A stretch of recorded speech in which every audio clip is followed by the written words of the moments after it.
Hey everybody, welcome to Process Server and Messenger. We got another Friday show. Let me try to get in the right position for this. Okay, there we go. This is better. We got a nice Friday show, and before we get started, just wanted to remind everybody to rate, review, like, subscribe the videos and the podcasts wherever you're listening to them. It goes a long way. Go ahead and follow me on social media and just like all my stuff, please.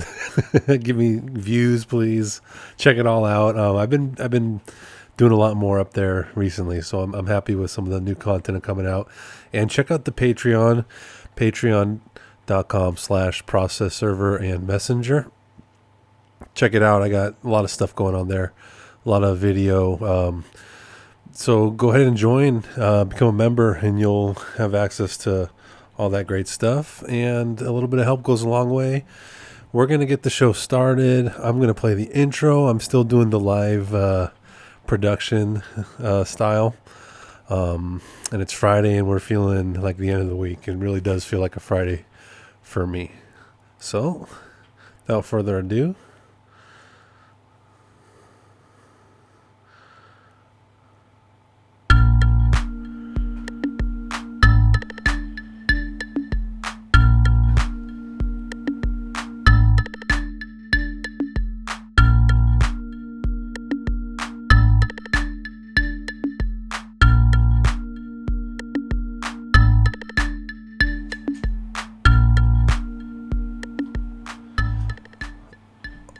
all right, and we're back. Oh, we're almost back. There we go. Okay.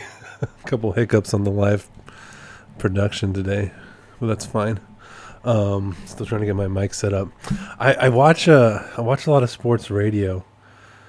I listen to a lot of sports radio, but I also watch sports radio, and I pay attention to some of the way these broadcasters have their mics set up and a lot of the other podcasters. And I noticed I watched one show where they have the same mic and the guy talks into it like from the sides, like this from right here. So I'm doing a little test right now. Let's see if this works. He's got it set up a little better, but he doesn't talk into it from right here. Talks into it from right here, and you can see there's if I can point him out, like there's yeah, that's all mic right there, so it's recording you. But I always wondered why he did that, and this guy's been on TV and broadcast forever and ever, and he's the only guy I see do that. I have it straight on like this, talking right into it, which is how I see most people doing it. He sounds great. It's just one of those things where that must be his preference or whatever. But yeah, I use the same mic. This is the EVR20, I think it's called. It's like a broadcasting mic. I'm kind of into the hardware a little bit, but anyways, Process Server and Messenger. Welcome to the podcast, everybody. We're getting off to a very Friday start here. This is the podcast where we like to talk about life as a process server, life as a messenger, life as a small business owner. My name's Nick, and we're on our second Friday show of the new release schedule. I'm doing 2 a week, Mondays and Fridays.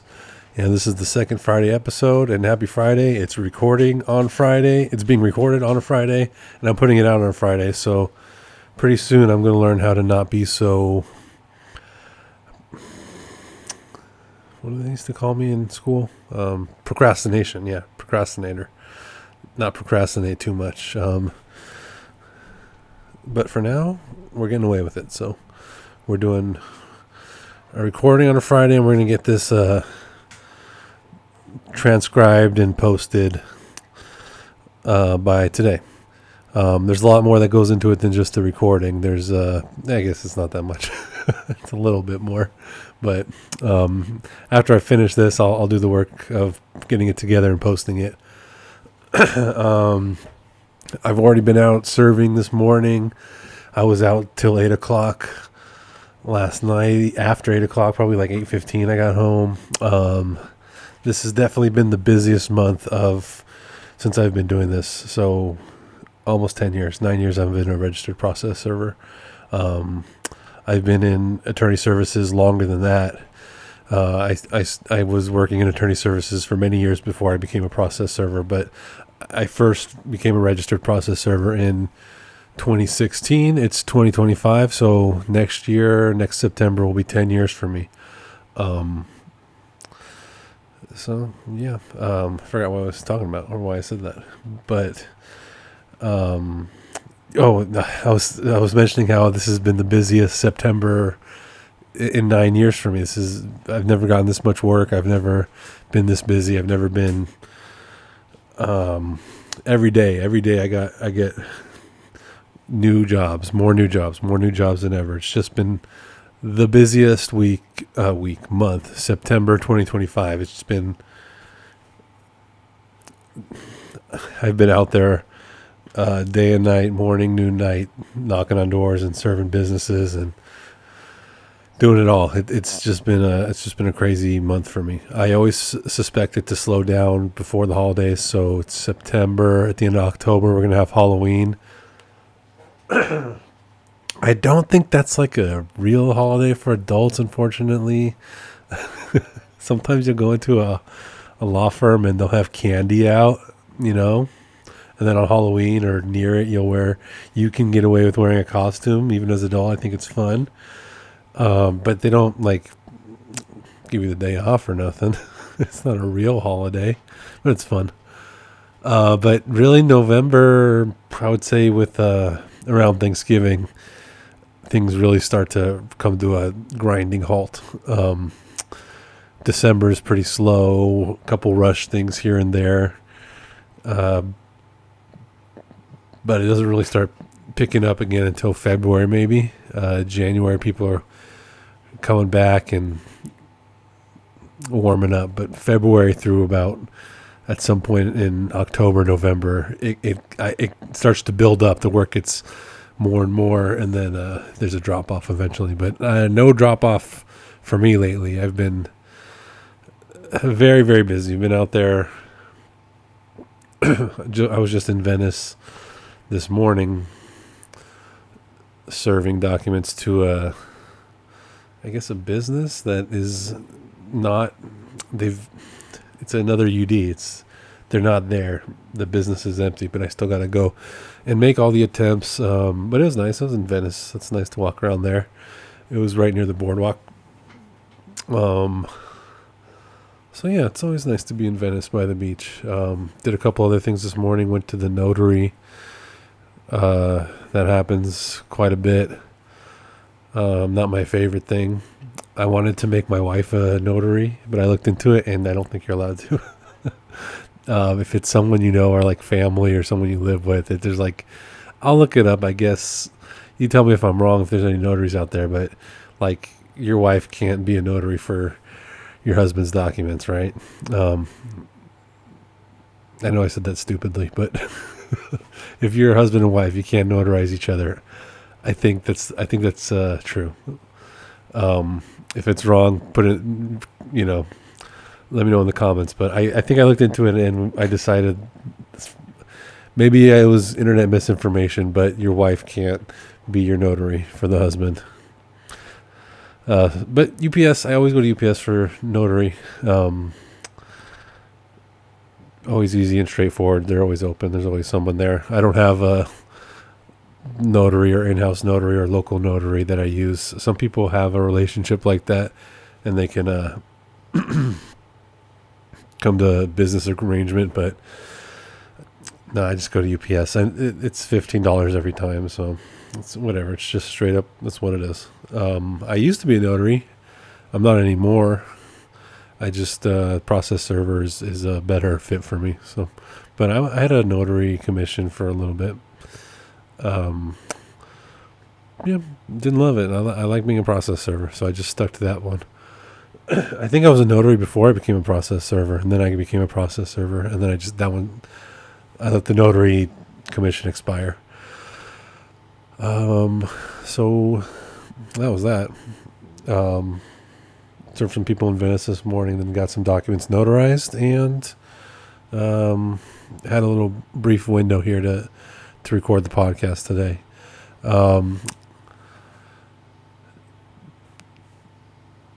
I've been doing a lot of UDs. I went to some guy's apartment yesterday, and he had I don't want to be judgy, sorry. He had an interesting setup. I liked it. I enjoyed it. I thought it was cool. But it was interesting. He had like a whole... The apartment, the lights were out. It was dark. But he had like a... It was an apartment with like a screen door. It had a front door and like a screen door. And there was curtains in the screen door, so you could close it or you could open up to get some light in the apartment. But he had the screen door completely opened and all the lights that were out inside the apartment, but he also had like a little setup at the screen door. He had a whole like a window display. It was like it looked like he was like displaying it for the neighbors. Like, this is my gift to all of you, this cool little display I got. And it was like the cat trees, the cat things that, the towers where the cats can climb up and have their little cubby holes. It was like a very elaborate cat city. It looked like an arty section of Petco where the cat houses and the cat trees were and all the cat stuff was. It looked really cool the way he had it set up. I don't particularly love cats, but he had it set up very cool. And there was 2 cats, and they were the hairless cats, and they were just staring at me. And their little, it looked like they had like a little castle built for them out of these toys, these cat trees. And he had also in his apartment window, he had a couple other things hanging on display, just artwork stuff. I won't get too specific about what it was, but it was a nice little display he had, and he had a nice little cat city. Not every day you see hairless cats. Interesting, very interesting. I didn't love it, but I liked it. I kind of liked it. Didn't love it, but I could respect it. It was one of those things where if you're gonna do it right, and he was doing it. But unfortunately, I was trying to serve him and he wasn't there, so I'll try again. Probably going to go back again today. We'll see. Hopefully I have time. I got a lot of places to go still. The day is already half over, more than half over, and I have so much work. It's crazy. It's been a super busy time to be serving people. Other than that, another UD served, then some businesses served, some subpoenas served. Serving a subpoena to a business is the best. I want more of that, please. Those are super easy. A lot of UDs, a lot of knocking on doors, a lot of unlawful detainers lately. Still getting them. Maybe it's just the client picked up some work, or it could just be a coincidence. I'm not making a big... I always think about that, but that's a silly thing to think about. It's like so lacking perspective, where I get more unlawful detainers, so I'm serving more people who are not paying their rent. I'm going, uh-oh, housing market. There's no correlation, none ever. But I don't know. I think about it. But it's just that type of year, and it's just the type of clients I'm getting lately. So, just been doing a lot of that. A lot of Beverly Hills area. A lot of Beverly Hills lately, which I'm starting to like going there a lot more than I used to. I don't know why. I didn't used to like going there. It's nice. They have parking everywhere. They have meters everywhere. They have, it's a great place to go serve people. It's nice. I don't know what to say. I don't know why I used to not like going there. Maybe it was too busy. I don't know. But I've been getting a lot more work there, and I've been going and been enjoying it. It's a nice area. Nice area to serve people. A lot of Century City lately. I don't love going there. Century City is a tough place to get it in and out of. Into these buildings. The security's pretty tight. They always ask you a million questions. I'm sure I've talked about it before, but I just was there the other day, and The only thing that I am coming to appreciate about Century City is that I can find free parking in a lot of places. So there's a lot of places where I can go and park and be in a structure or be in a lot and it's free.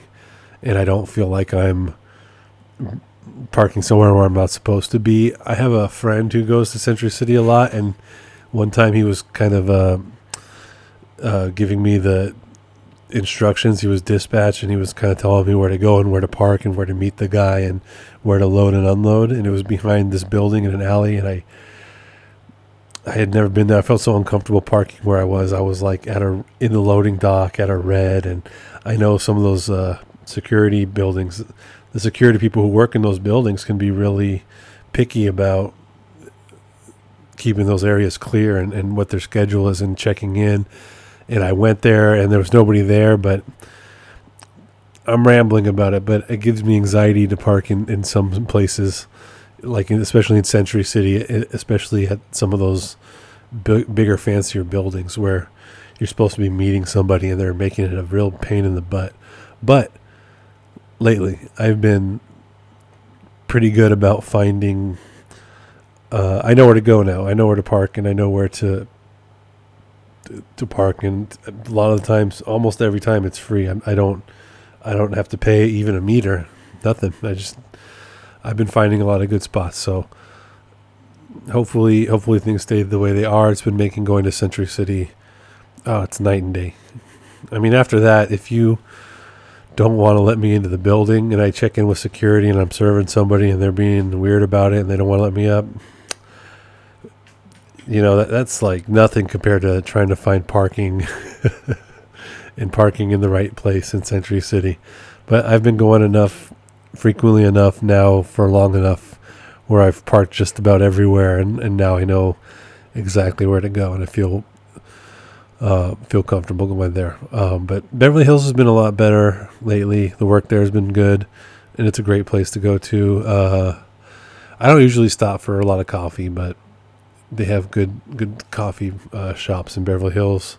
Century City is really beautiful. It's nearby, but it's long blocks. You park somewhere and you got to go to another building, and you could be walking like a mile. Those blocks are so long. Yeah, those blocks take forever. The business locations I'm going to, and I don't like parking in the valet. I don't like parking in the front either. A lot of times the drivers will be real cool with the valet, and they go there so much. They go there every day that I can just park in the front and they know I'm going to come. And you come every day around the same time, so they just let you do your thing. And ultimately, I wish that I had a better relationship with a lot of those buildings and security people, because a lot of times it's not so much I'm serving somebody in the building, it's somebody in the building has requested me to pick something up or drop something off for them. So much of the time I spend doing the work is trying to actually get up to their suite, and then you get there and they're like, "What took you so long?" But I've noticed that there's people who go there so often that they park right in the front. The valet knows what to do. They know the deal, and they're in and out of there. So I'm not really in that position right now. But also, I have a Toyota Corolla, and Century City's got like a lot of nice office buildings. The front of the building is valet BMWs, like very least. A lot of nice cars there, and like I just feel so out of place. Also, I don't have tinted windows or anything. It's a Toyota Corolla, so you look inside, it's just the inside of my car is clean, but you know what I mean? You can see everything. It's stupid cheap car that I love. I would never drive any other car, by the way. I love it. I'm just saying, I notice it's a little bit out of place when you're parking in the valet at a place in Century City. It stands out a little bit. I'm trying to be conspicuous. I'm trying to park somewhere free and get up to the suite and get out of there. I'm not trying to be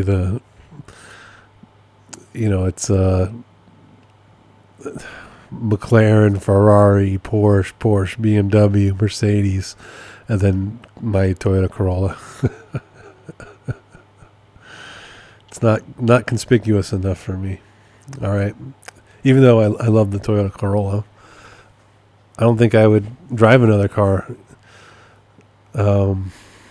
Yeah, I don't know. It's a perfect car. I think if you're not driving a Toyota Corolla, what are you doing? You should definitely get one. They're basically perfect cars.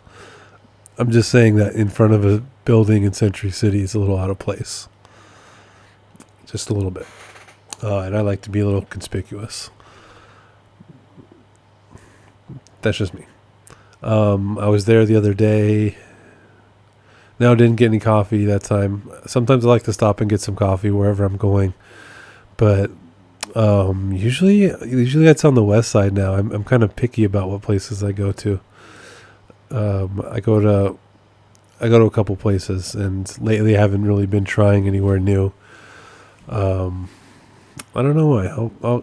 I used to like doing that, and I'm sure I'll do it a little bit more. Maybe it's just because I'm busy. I'm just like in and out of my car and working. I don't really have the time I used to kind of be on standby and to, check out that coffee shop over there, which is something I used to love to do. But I guess it's a good sign. Just means I'm busy. Just means I got to get in and out of there. Yeah. Take the good with the bad. The only other thing I wanted to mention before we get out of here on a Friday, let class out a little early on Friday, and the podcast a little early on Friday. Baseball season's over. The Angels have been out of it for a while, and they're in a very bad place. But whatever. I'm not on the team. I'll watch the games. Every year I'll watch the games. It doesn't matter to me. Hopefully they can win. That'd be really cool. But, I don't own the team. My team sucks. It's time to start watching the Dodgers win games now.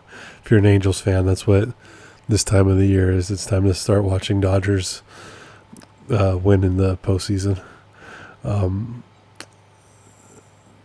I've been listening to a lot of sports radio. I mentioned that earlier, and there's a lot of Dodger sports radio. It's just such a funny difference, the two teams. I know the Angels are more of an Orange County team. They're called Los Angeles Angels, and they do have a history of playing in LA. I mean, a long time ago, but they're an Orange County team, but they still get the same kind of radio market or sports market. So you can find Angels stations and Dodger stations, and the difference between the two is so funny. The Dodger radio station is it's just funny. They're so nervous. They've got the greatest team in the world, and they're so nervous. So some people can't have nice things. They just. These radio hosts who are Dodgers fans, they just so nervous about what's going to happen to their team that's already won a World Series and is like awesome again. And meanwhile, my team stinks for a long time. So, yeah.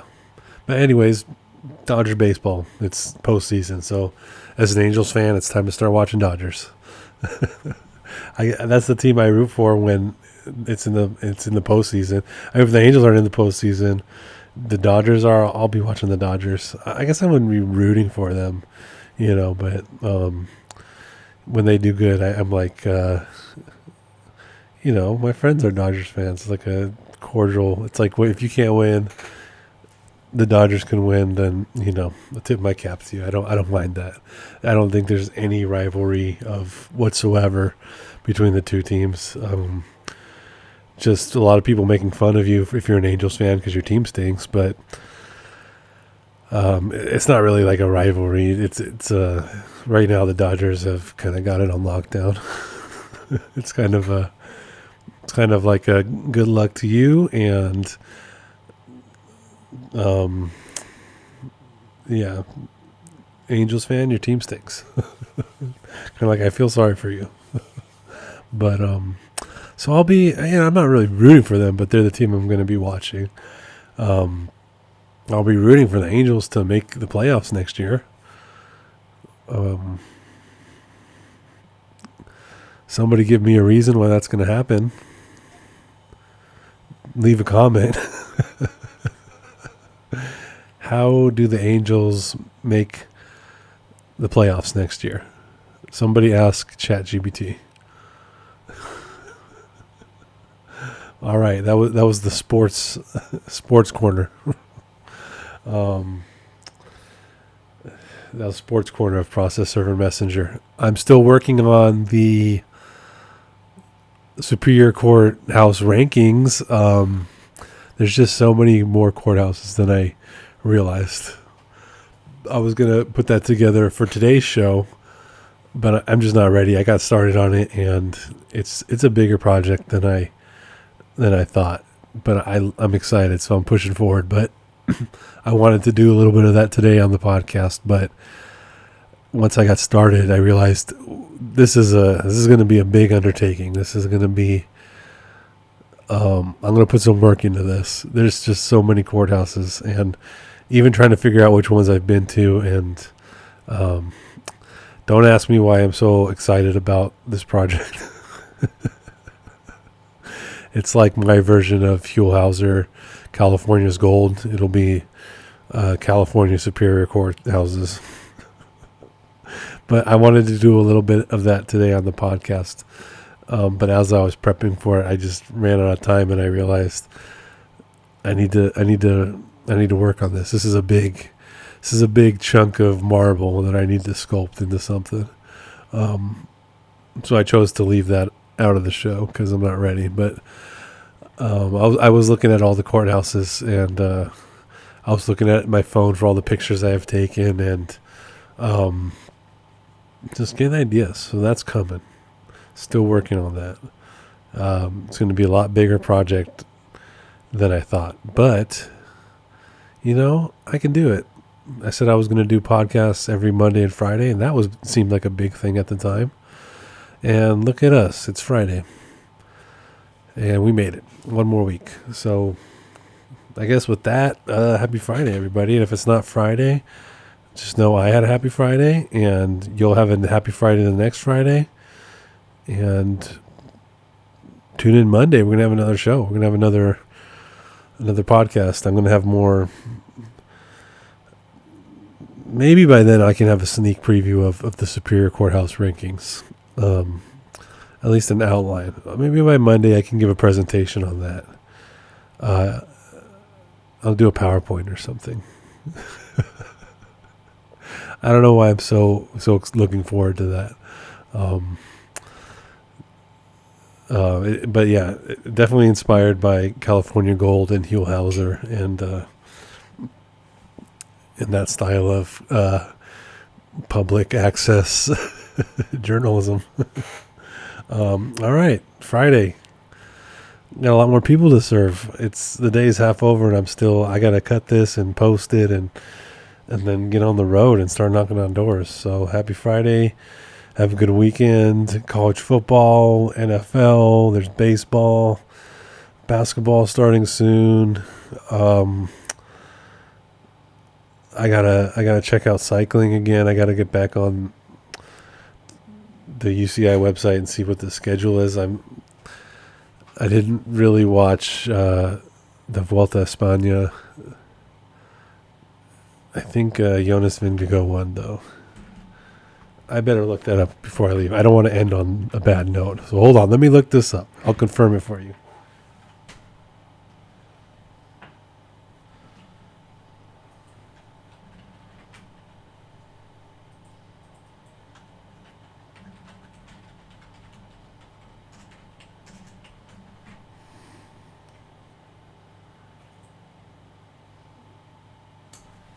Yeah. Winner, Jonas Vingegaard.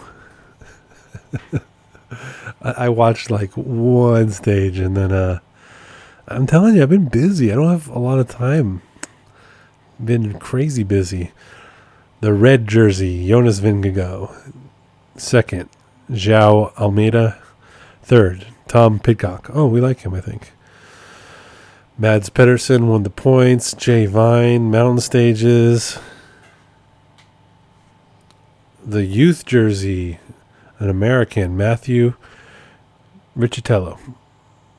Combativity, Joel Nicolau, and the Emirates team won the team jersey. So, no Tadej Pogacar in that one.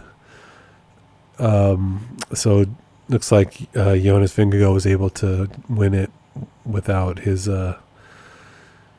rival present. But I don't know what kind of race this was. He might have won it even if he was there. Tadej Pogacar hasn't really looked unbeatable. He wins a lot, but he hasn't looked unbeatable this year. So good for Jonas Vingegaard. But I might watch that one. I might watch that on. I have Peacock. I think I could see that on Peacock. I think I can replay the race. I said I was going to watch it, but I got so busy. I'm busy. But anyways, it's going to be a good weekend. Tune in Monday for the podcast, and I think that's all I got for you now. I'll talk to y'all later. Bye.